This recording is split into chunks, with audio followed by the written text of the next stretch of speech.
Meus amados, a paz do Senhor Jesus para todos vocês, como vocês estão?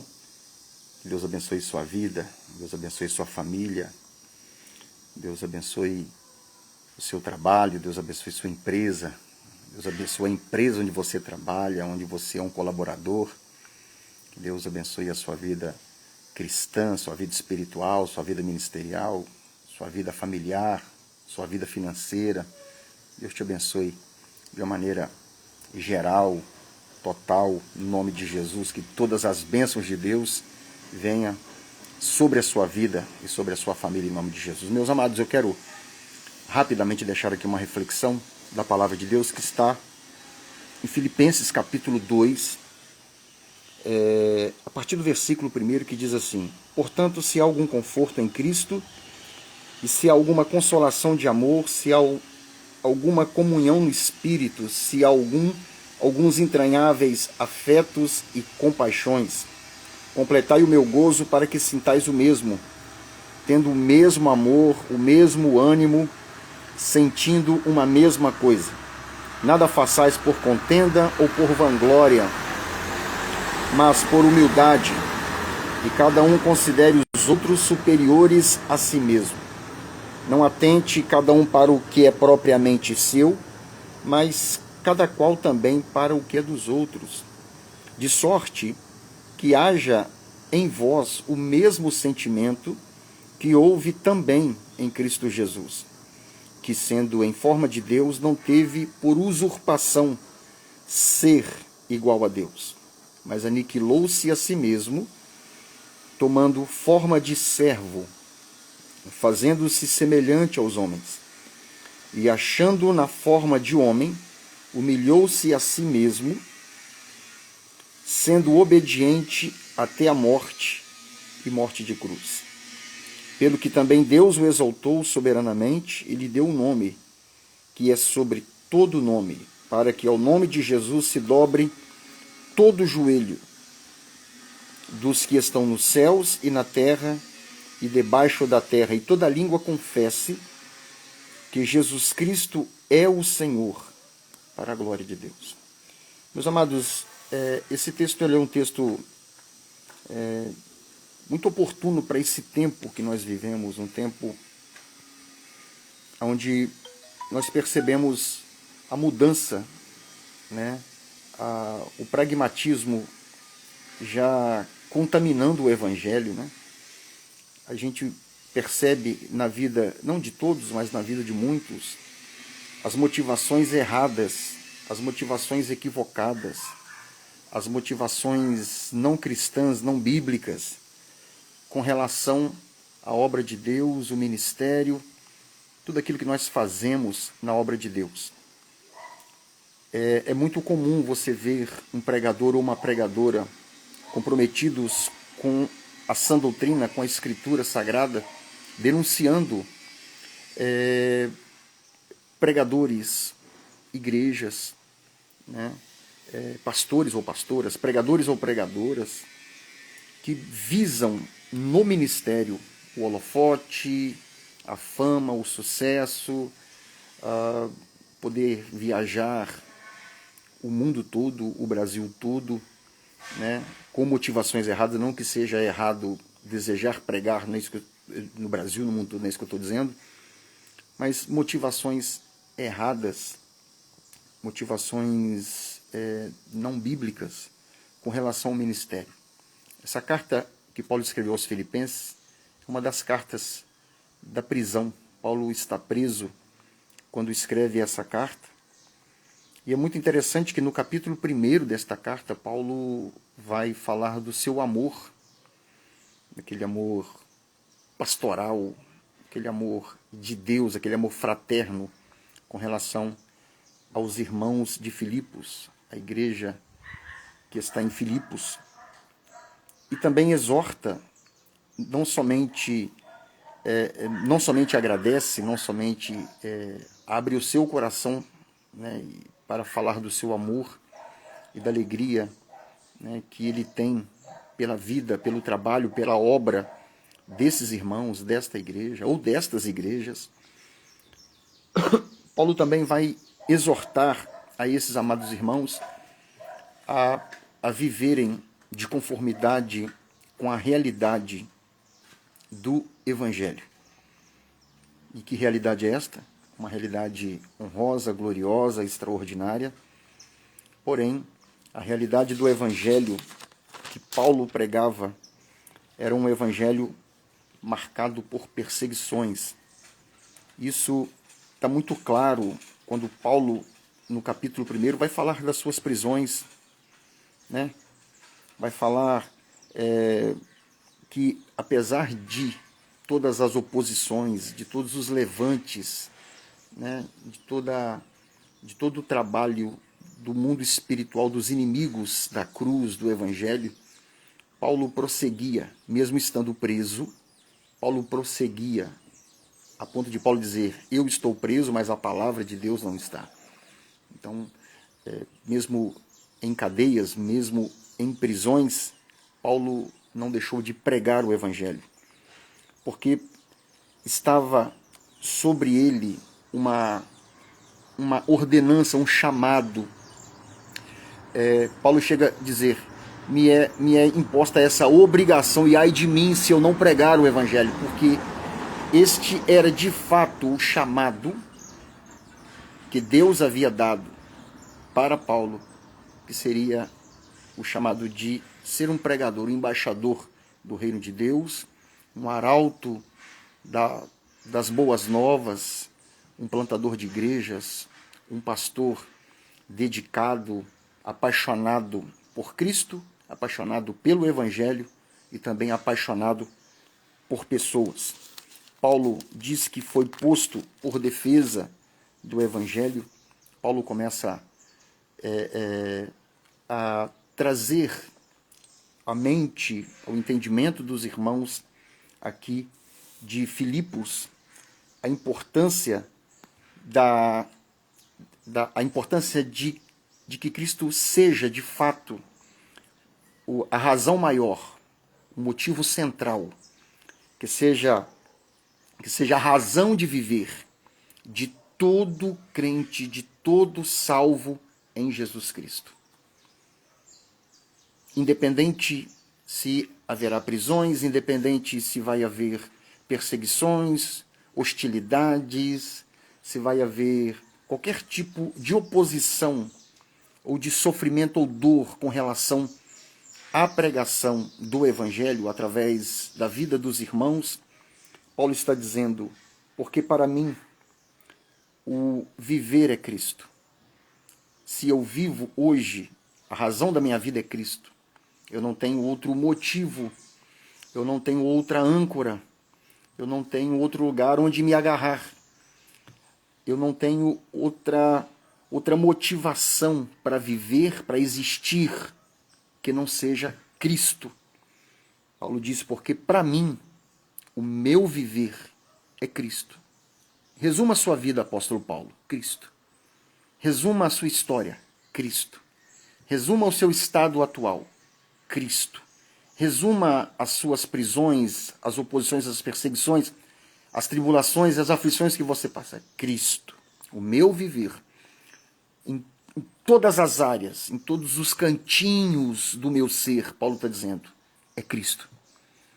E se eu morrer, e se o Senhor, quando vier, me levar, e quando eu morrer, isso para mim será um ganho extraordinário. Porque se vivo, a minha vida é Cristo. E se eu morrer, estarei com Cristo. Que coisa tremenda, meus amados irmãos. E Paulo continua uma exortação para os irmãos, para a igreja, sobre a perseverança, o amor entre os irmãos, a humildade e a santidade, que são marcas indeléveis da igreja, do povo de Deus. É o que Paulo vai chamar de a vocação com a qual nós fomos chamados. A igreja de Jesus foi chamada para andar em santidade.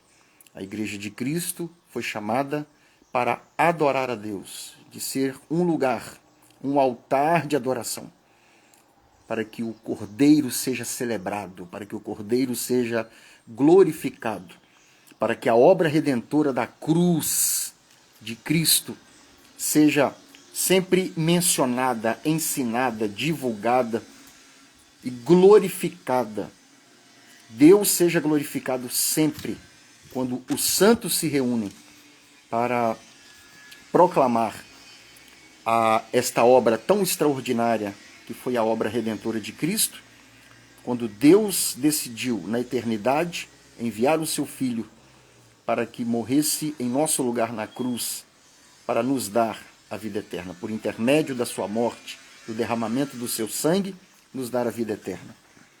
Porém, o texto, meus amados irmãos, que nós lemos aqui, Paulo vai chamar os irmãos a uma vida de comunhão, de uma comunhão no espírito, de entranháveis afetos de compaixão, sentimentos que nós precisamos nutrir com relação ao nosso irmão, né? E ele vai dizer também que nós não podemos fazer nada por contenda ou por vanglórias. Nós não podemos ter motivações que não seja a glória de Cristo, a glória do Cordeiro, a glória de Deus. Não por contendas, não por vanglórias, mas por humildade. E cada um considere os outros superiores a si mesmo. Difícil isso hoje, né? Difícil. Onde o ego humano infla de tal maneira, seja um título, seja uma cadeira, seja uma posição, às vezes até um dom que a pessoa recebe e não sabe lidar. E eu tenho uma frase que diz que a escada de Deus se sobe descendo. Quanto mais a gente recebe de Deus, mais a gente humilha. Quanto mais a gente recebe de Deus, mais a gente desce. É o contrassenso do reino, né? É contracultural. No mundo, quanto mais você tem, mais autoridade, mais posições de governo, mais você é. No reino de Deus não é diferente. No reino de Deus, quanto mais você recebe, a quem muito é dado, muito é cobrado. E quem está debaixo dessa consciência do reino, entende, eu recebi da parte de Deus 5 talentos, enquanto meu irmão recebeu apenas 1, ou recebeu apenas 2, Deus, por soberania e graça, decidiu me confiar 5 talentos. Uau, eu tenho mais talentos do que o meu irmão. Mas a Bíblia me ensina a, de maneira humilde, trabalhar para granjear outros 5 talentos, para que eu possa prestar contas a quem? Prestar contas ao meu Senhor, que me confiou uma posição, um lugar de eminência no reino de Deus. E nós cremos, meus amados irmãos, que Deus coloca pessoas em lugares estratégicos, em posições de governos. Tudo isso é bíblico, isso são dons ministeriais. Porém, isso não pode tirar a cada um de nós, nos tirar desta consciência de reino, de que quando eu recebo de Deus alguma coisa, eu preciso ter humildade, preciso utilizar o que Deus me deu para o crescimento, o engrandecimento do reino, da mensagem do Evangelho, do avanço do reino de Deus. E eu preciso, com tudo isso que eu recebi de Deus, essa graça gloriosa, esses dons maravilhosos, eu tenho que pegar tudo isso, talvez um dom de governo, de liderança, de ser pastor de uma igreja grande, talvez pastor de um campo, de várias igrejas, ser pastor de pastores. Uau, que coisa tremenda! Mas pegar tudo isso com humildade e investir no reino de Deus e em pessoas, e fazer tudo isso, meus amados irmãos, escondidos à sombra da cruz, escondidos, subjugados ao senhorio de Cristo, entendendo que Deus confiou a mim e a você dons, posições, lugares estratégicos, lugares maiores, mais altos, somente para ser um canal de bênçãos para o nosso irmão. Paulo vai dizer, de sorte que haja em vós o mesmo sentimento que houve em Cristo Jesus. Que sentimento foi esse? Que, sendo em forma de Deus, não teve por usurpação ser igual a Deus. Jesus se tornou homem. Obviamente aquilo não aniquilou a sua divindade, mas Cristo veio em forma humana. E ele não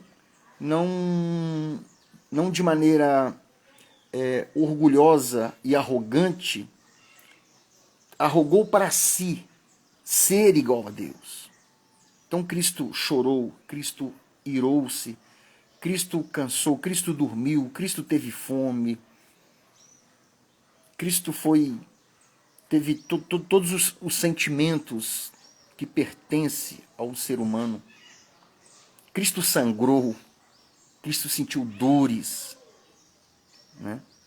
Cristo se decepcionou, Cristo foi traído e sentiu a traição, Cristo foi abandonado e sentiu o abandono.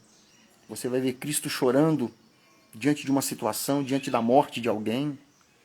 Você vai ver Jesus sendo tomado de uma íntima compaixão pelo sofrimento alheio. Ele não usurpou para si ser igual a Deus, mas ele aniquilou-se a si mesmo, tomando a forma de servo. Irmãos, aqui é Cristo, aqui é Jesus.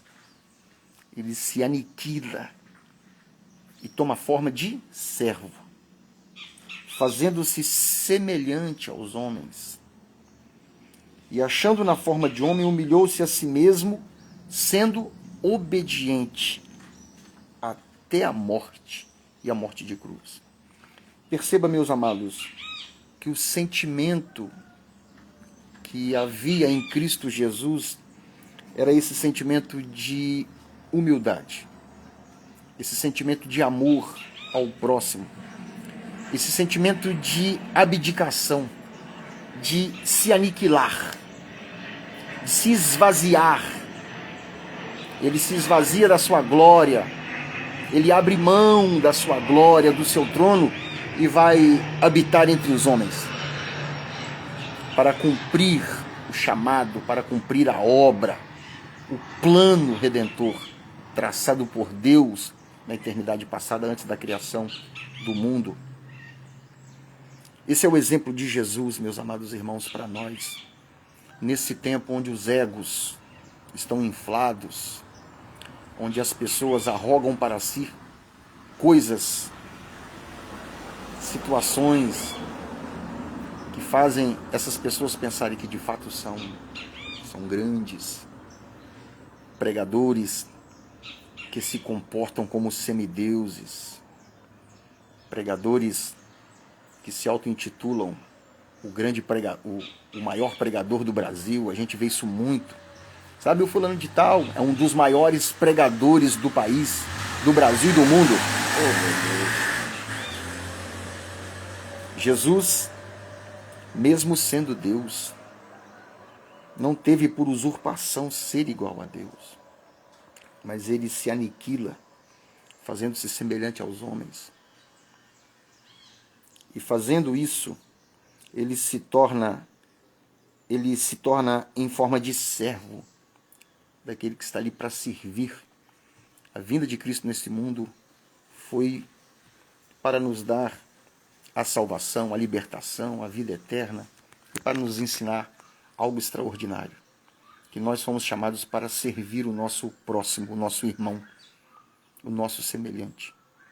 Servir o nosso próximo, o nosso semelhante, com aquilo que nós recebemos da parte de Deus. Nós recebemos Cristo, nós recebemos o Evangelho, nós recebemos os dons, nós recebemos os talentos. Esse talento não é para mim, esse dom não é para mim, é para o meu irmão. Esse ministério que eu recebi de Deus, ele não é para mim, é para servir o meu semelhante. Foi isso que Cristo nos ensinou. Cristo, movido por amor, movido por obediência ao Pai, movido por humildade, por todos esses sentimentos que são tão extraordinários, que nós encontramos em Cristo Jesus e que Paulo nos ensina que esses sentimentos precisam estar presentes em nós. Eles precisam estar presentes na nossa vida, no nosso ministério. Não só no no desenvolvimento, no exercício do nosso ministério, não, irmãos, é no nosso dia a dia. Na nossa família, com as nossas esposas, com os esposos, com os filhos, no trabalho, aí na empresa onde você trabalha, no setor de trabalho, com relação ao seu chefe, ao seu encarregado, ao seu gerente, ao seu patrão, aos seus funcionários, aos seus irmãos, aos obreiros que estão debaixo da sua liderança. Esse mesmo sentimento de obediência, de entrega, de abnegação, de aniquilação, entendendo que grande só existe um. Só existe um grande. Esse um se chama Jesus. Só. O Deus Todo-Poderoso. Esse realmente é grande. Agora nós, servos, fique esta palavra para você, para mim, né? Que nós possamos fazer a obra de Deus, trabalhar no reino de Deus, na obra de Deus, entendendo que tudo aquilo que nós temos, tudo aquilo que nós somos e tudo aquilo que nós fazemos, primeiro, é para a glória de Deus. Ponto. Segundo, tudo que nós temos, tudo que nós somos e tudo que nós fazemos é para o nosso próximo. É para a salvação dos perdidos. É para a edificação da igreja de Jesus. É para a glorificação do Cordeiro de Deus. É para ajudar, é para discipular, é para amadurecer, é para preparar o meu irmão para a obra do ministério, como diz Paulo lá em Efésios capítulo 4. É para ajudar o meu irmão a crescer em graça, crescer em conhecimento. É só para isso. Não é para que eu seja famoso, para que eu seja uma pessoa notável, uma pessoa notória. Não. Cristo tem que aparecer. O meu viver, o seu viver tem que ser Cristo. Ponto final. Ponto. Cristo. Deu para entender? Que Deus te abençoe nesse dia. Que Deus abençoe a sua família. Que Deus abençoe você em nome de Jesus. E quero aqui deixar um convite. Dia 16 de março desse ano, nós vamos iniciar a nossa segunda turma sobre liderança à luz da Bíblia. Eu quero convidar você para participar conosco, ok? Se você chegou até o final desse vídeo, recebe aí esse convite, tá bom? Para estudar conosco. Vai ser aqui, vai ser na cidade de Rio Novo, na nossa igreja, na AD Rio Novo. Dia 16 de março será um encontro por mês, uma segunda-feira por mês, ok? E vai ser uma bênção em nome de Jesus. Quero te convidar. Se você é daqui da região, aqui pertinho aqui, Guarani, Piraúba, Coronel Pacheco, Goianá, de Rio Novo também, quero convidar você a participar com a gente, ok? E se você não me segue aqui nas redes sociais, dá um jeito aí, me segue, hein? Ok? Deus abençoe. Ótimo dia para você. Tamo junto. Importa que ele cresça e que a gente só diminua. Deus abençoe.